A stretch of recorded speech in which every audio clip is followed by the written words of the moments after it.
Oh, goody. Alright, what's going on everybody? Zombies here again, and today we're back with another Marvel Snap video.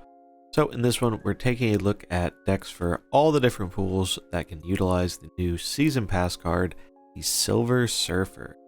So pretty interesting card. Let's take a look at how we're going to try and make use of it across all the different pools.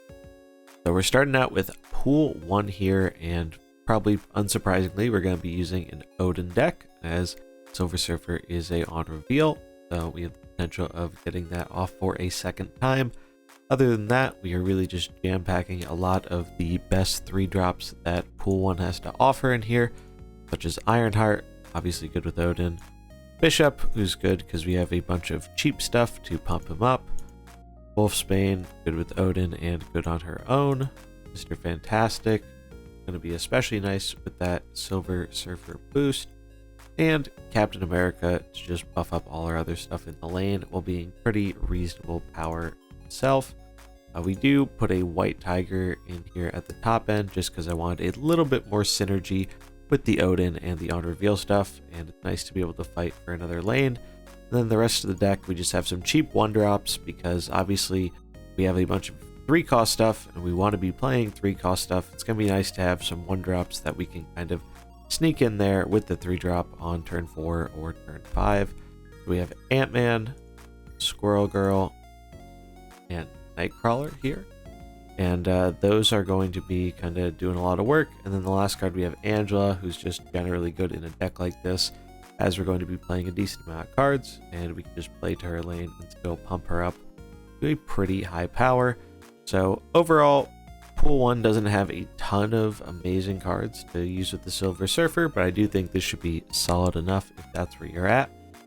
It does improve substantially in Pool 2 though, so let's take a look at that. So as we transition into Pool 2, the deck gets quite a bit better in my opinion. Obviously we still have Odin here as it is an on-reveal focused version, but we do have the Storm and Jessica Jones combo. So Storm can lock down a lane, and then you just slam down Jessica because you don't want to play anything that following turn anyway. And 8 power in the lane, pretty hard to stop. And also now we have the Silver Surfer, so we can buff up Storm later on. You can kind of play into the lane even after it's already locked down, which is pretty nice. Other than that, we just have some more good 3-drops. Killmonger is a fantastic addition in Pool 2. This usually deals with a lot of the Zoo decks that are running around in Pool 1. That shakes things up and is probably the most powerful tech card available in Pool 2. Other than that, we just have some more good on-reveal value with Wolfsbane, Ironheart. I like Star-Lord, but this could be a flexible 2-drop. This could be Scorpion. This could even be a 1-drop with Iceman, though I do think 1-drops are a bit worse in Pool 2. But you could use a lot of different cards in this slot, but I like Star-Lord. And then Angela, because she's still really good, and Nightcrawler, because nice little synergy with Angela, and it's not bad. Just help us get into locations that are hard to access. But I do think this version is quite a bit of a upgrade from the Pool 1 version.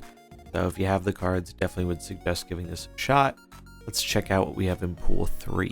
Our first Pool 3 deck here is going to be one that relies on disrupting our opponent and making it a lot more annoying for them to play their cards while effectively playing under lockdown conditions like Goose here. That makes it so they can't play 4, 5, or 6 cost cards at this location. So looking at the deck here, it's literally just a huge pile of 3s with a few 2s in between, but we are a very teched out deck here.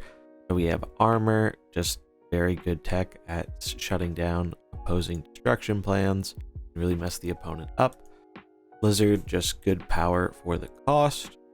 Brood is nice because we can spam a lane with 3-drops to then buff by Silver Surfer. He also has good synergy with Storm, who is nice for locking down lanes. Cosmo, I think one of the best tech cards in the game. Juggernaut does really well with Storm because you can just knock him out of your Storm lane. And Juggernaut also synergizes with Kingpin, where you can knock some cards into the Kingpin lane to prevent them from playing down a lane we're both fighting for. Killmonger, still really great removal. Polaris can get their board unexpectedly locked up, which is really nice. And then Maximus, much like in Sarah decks, we want to usually be playing this on the final turn with Silver Surfer as kind of a big surprise boost to our total power. So I think this is a pretty neat way to take the deck, and I'm excited to see how it goes. Then we have one of the decks I'm most excited for, and that is going to be a Mr. Negative version. So obviously having 0 power, he's going to be very good in Mr. Negative decks. This is a version in just Pool 3 that we put together, and I think it has quite a bit of potential. Obviously, Negative going to be swapping the power and cost of all our cards. We have Sarah for some reduction, which is really, really nice, so we can play a lot of our 3-drops. Also kind of cool, she's a little bit better with Mr. Negative because now she costs 4 instead of 5 after swapping. Brood helps us get a bunch of stuff down in a lane, also good off the negative swap.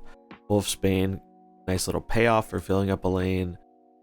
Bishop, payoff for playing a lot of cards, which we're trying to do. Mystique can copy Iron Man, also gives us another target for a Surfer buff. Ironheart, also obviously the zeros are fantastic. The negative. Mojo, just kind of nice to help us push for a lane that the opponent's also going for, because we can usually fill up our lanes pretty easily. Psylocke to get out Mr. Negative a turn earlier, so we get an extra draw off of it. And Angela, because she becomes 0 after Negative and is also just a decent play before him. So I think Negative has a tremendous amount of potential, and I think we're going to be seeing a lot of it as soon as the Silver Surfer drops. Another neat option for Pool 3 here is a Sarah deck. Sarah's really great in these shells, as obviously 3 costs are kind of expensive, so she helps us get down 3 of them on the final turn. This is also a Wong deck, so we're trying to kind of curve out, get our Wong, get our Sarah, and then kind of pop off with our on-reveal effects. Maximus, definitely a card that you like playing at the end of the game so they don't get a benefit from it. Thor, just generally good 3-drop and has added benefit if we get Mjolnir, especially with the Wong.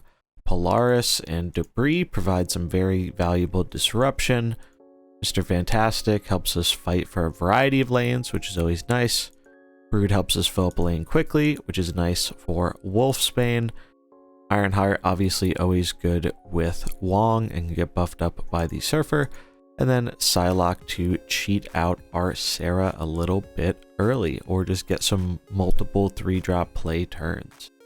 So pretty neat version. I think this one should be a lot of fun, and you can probably tweak it quite a bit, but I do think the disrupt package is pretty strong. You could probably get by in a different direction with the on reveal stuff.